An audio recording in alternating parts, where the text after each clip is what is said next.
Salam sejahtera dalam kasih Kristus. Apa kabar Bapak Ibu Saudara sekalian? Selamat merayakan Natal. Damai dan sukacita Natal menjadi milik kita. Kali ini kita akan belajar dari kitab Lukas pasal 2 ayat 1 sampai ayat yang ke-7. Sebelum kita membaca bagian Alkitab ini, mari kita mohon tuntunan kuasa Tuhan. Kita berdoa.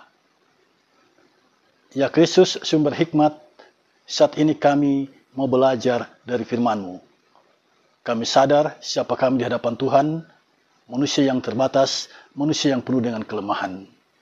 Ya Roh Kudus, tuntun kami dengan kuasa-Mu, agar kami mengerti firman-Mu dan beroleh kemampuan untuk melaksanakannya. Di dalam nama Tuhan Yesus, kami berdoa. Amin. Lukas pasal 2 ayat 1 sampai ayat yang ke-7, demikian bunyinya, kelahiran Yesus. Pada waktu itu Kaisar Agustus mengeluarkan suatu perintah menyuruh mendaftarkan semua orang di seluruh dunia. Inilah pendaftaran yang pertama kali diadakan sewaktu Quirinius menjadi wali negeri di Syria. Maka pergilah semua orang mendaftarkan diri masing-masing di kotanya sendiri. Demikian juga Yusuf pergi dari kota Nazaret di Galilea ke Yudea ke kota Daud yang bernama Bethlehem, karena ia berasal dari keluarga dan keturunan Daud, supaya didaftarkan bersama-sama dengan Maria tunangannya yang sedang mengandung. Ketika mereka di situ, tibalah waktunya bagi Maria untuk bersalin, dan ia melahirkan seorang anak laki-laki, anaknya yang sulung, lalu dibungkusnya dengan lampin dan dibaringkannya di dalam palungan, karena tidak ada tempat bagi mereka di rumah penginapan. Bapak Ibu Saudara sekalian, salam sejahtera bagi kita semua. Khotbah kali ini diberi judul Raja yang lahir di palungan. Ini sesuatu yang paradoksal. Raja itu umumnya lahir di istana, lahir di rumah sakit yang mewah, lahir di tempat dengan fasilitas yang baik, yang memadai, yang mewah. Tapi kali ini kita menemukan ada raja di atas segala raja yang lahir di palungan. Nah, dalam kitab Injil Lukas ini, dalam Lukas pasal 2 ayat 1 sampai ayat yang ke-7, Lukas mengawali tulisannya dengan catatan sejarah, yang mana pada waktu itu Kaisar Agustus mengeluarkan suatu perintah menyuruh mendaftarkan semua orang di seluruh dunia. Terjadi sensus penduduk pada zaman Kaisar Agustus. Itu ditulis oleh Lukas. Menulis tokoh sejarah seperti Kaisar Agustus itu bukan tidak ada maksud, saudara sekalian. Pada zaman itu cerita tentang Yesus, ya, setelah Yesus mati, bangkit dan kembali ke surga. Setelah itu, pada zaman penginjil Lukas menulis kitab Injil ini, cerita tentang Yesus tidak sama. Ada yang meyakini Yesus itu hanya tokoh legenda saja, mitos, dongeng, seperti pada agama-agama yang lain. Dan ada juga yang menganggap bahwa Yesus itu manusia biasa. Dia bukanlah Tuhan, dia tidak perlu disembah. Nah, Lukas mencermati isu ini. Lukas mencermati apa yang sedang terjadi di zamannya. Nah, untuk menjelaskan tentang siapa Yesus, untuk meyakinkan orang-orang di zamannya bahwa Yesus itu benar-benar ada di dunia, dia adalah tokoh historis, maka Lukas menulis kitab Injil ini, dan kisah kelahiran Yesus diawali dengan menunjukkan tokoh sejarah, yaitu Kaisar Agustus. Jadi Lukas seolah mau bilang begini, ketika Yesus lahir, Kaisar waktu itu yang berkuasa adalah Kaisar Agustus. Nah, kalau kita melihat catatan sejarah, kita akan tahu siapa Kaisar Agustus itu. Lukas adalah seorang berkebangsaan Yunani yang bertobat dan menjadi pengikut Kristus. Dia adalah seorang dokter. Menurut kesaksian Kolose 4 ayat 14. Dia adalah sahabat dari Paulus. Ketika dia menulis kitab Injil ini, itu terjadi tahun 63 Masehi. Dia menceritakan bahwa Yesus itu juru selamat yang ilahi dan manusiawi. Lukas sangat suka dengan sejarah. Suka sekali dengan sejarah. Karena itu ketika dia menulis kisah kelahiran Yesus, dia menunjukkan tokoh-tokoh sejarah. Yang kita lihat di sini, Kaisar Agustus dan Quirinius, wali negeri di Syria. Itu yang Lukas tunjukkan di sini. Jadi simpulannya, bagi Lukas, Yesus itu benar-benar tokoh sejarah. Nah, Kaisar Agustus ini kalau kita lihat catatan sejarah, nama lengkapnya adalah Gaius Julius Caesar Octavianus. Kaisar ini hadir di panggung sejarah dunia dari tanggal 23 September tahun 63 sebelum Masehi dan pemerintahannya berakhir tanggal 19 Agustus tahun 14 Masehi. Jadi ketika Yesus lahir, dia lahir di zaman Kaisar Agustus berkuasa.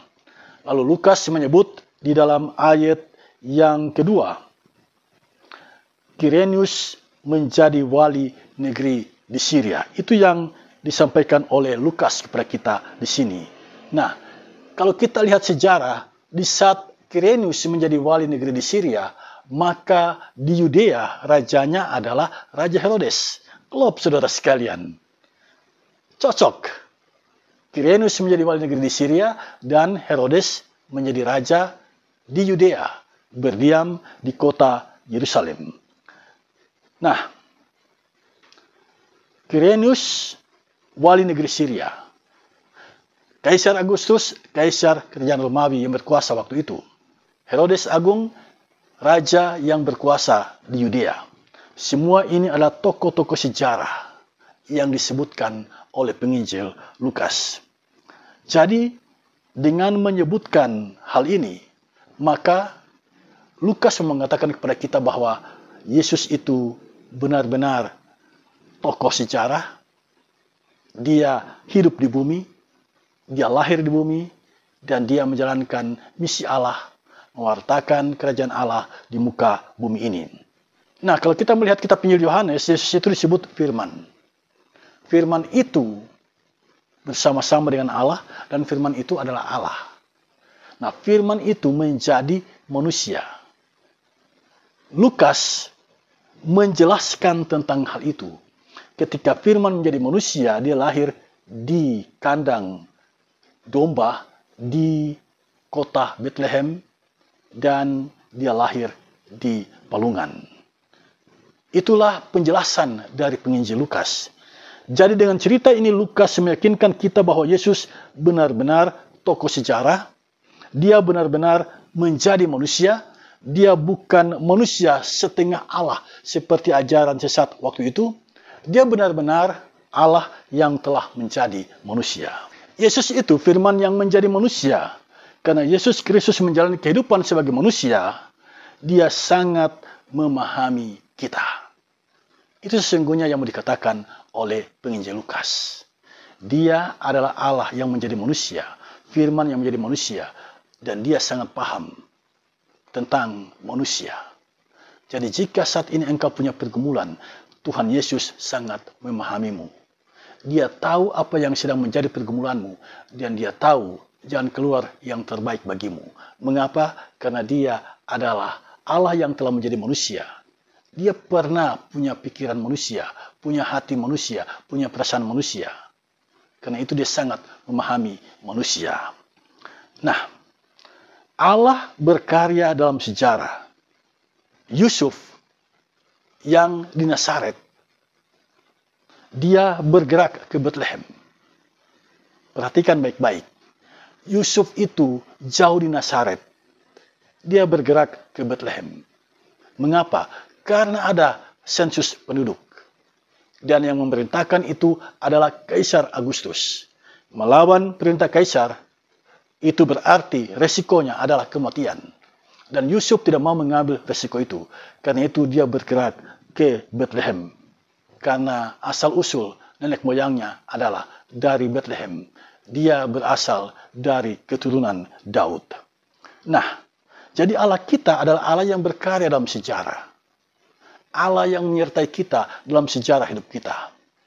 Yesus sendiri sebelum naik ke surga, dia mengucapkan kalimat ini, "Aku menyertai kamu senantiasa sampai akhir zaman." Yesus menyertai sampai akhir zaman. Itu berarti tidak ada yang kebetulan dalam hidup ini. Kehidupan kita ada dalam penyertaan Tuhan. Ini pelajaran yang kedua yang kita dapatkan di sini. Pelajaran yang pertama, Allah itu hadir dalam sejarah. Pelajaran yang kedua, Allah itu menyertai kita di dalam sejarah hidup kita. Jadi kita adalah orang-orang yang disertai oleh Tuhan. Pelajaran yang ketiga yang kita temukan di sini, Yusuf itu laki-laki yang bertanggung jawab. Laki-laki yang bertanggung jawab. Kalau sebelumnya ada laki-laki yang tidak bertanggung jawab, yaitu Adam.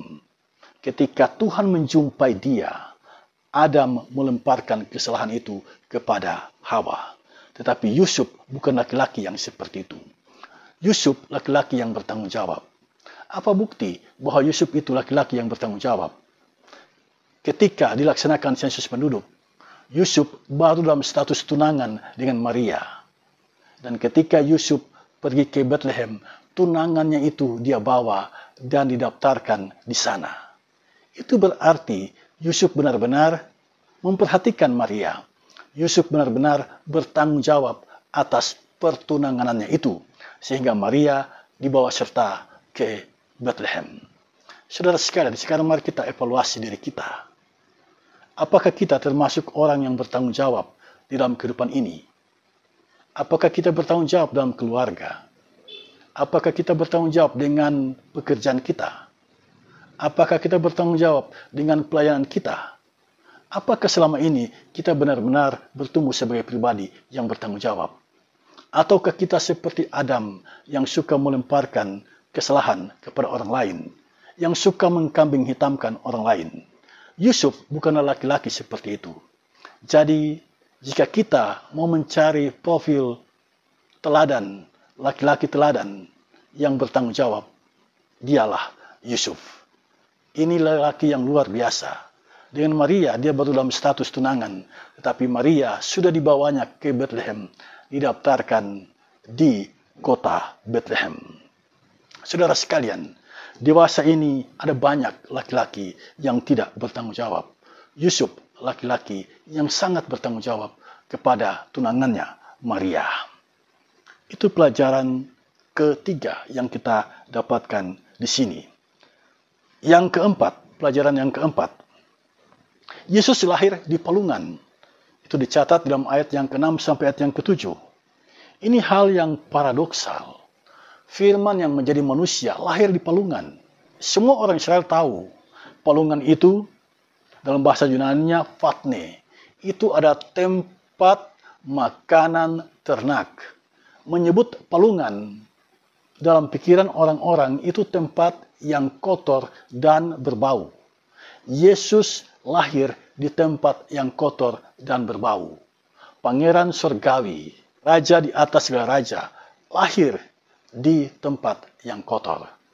Biasanya seorang raja lahir di tempat yang mewah, tapi Yesus lahir di tempat yang hina. Dia lahir di sana. Nah, apa itu maknanya bagi kita? Palungan, tempat yang kotor dan berbau. Palungan adalah simbol kerendahan. Kerendahan hati. Jika Yesus lahir di palungan, itu berarti Yesus mengambil rupa manusia dan merendahkan diri serendah-rendahnya. Allah yang maha tinggi merendahkan dirinya. Apalagi kita manusia. Seharusnya kita sebagai pengikut Yesus harus menjalani kehidupan dalam kerendahan hati. Yesus telah merendahkan dirinya dan kita dipanggil untuk merendahkan hati kita. Manusia diajar untuk mengosongkan diri, untuk hidup di dalam kerendahan hati.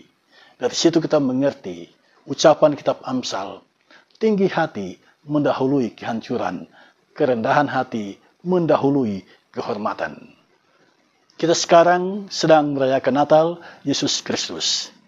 Di masa raya Natal ini, dalam perayaan Natal ini, mari kita berefleksi tentang diri kita. Belajarlah dari kisah di Bethlehem, raja yang lahir di palungan. Raja adalah simbol kemuliaan, palungan adalah simbol kehinaan. Raja mau lahir di tempat yang hina. Itu berarti Allah kita adalah Allah yang menghendaki kita hidup dalam kerendahan hati, karena Dia ketika menjadi manusia, Dia lahir di palungan hewan. Saudara sekalian, dalam kerendahan hati kita menjumpai Allah. Dalam kerendahan hati kita jalani kehidupan. Dalam kerendahan hati kita membangun relasi dengan semua orang. Jika kita hidup dalam kerendahan hati, kemuliaan Allah nampak melalui kehidupan kita, dan nama Tuhan dipuji dan dimuliakan. Selamat merayakan Natal. Jalanilah kehidupan dalam kerendahan hati. Kristus dimuliakan melalui kehidupan kita. Amin.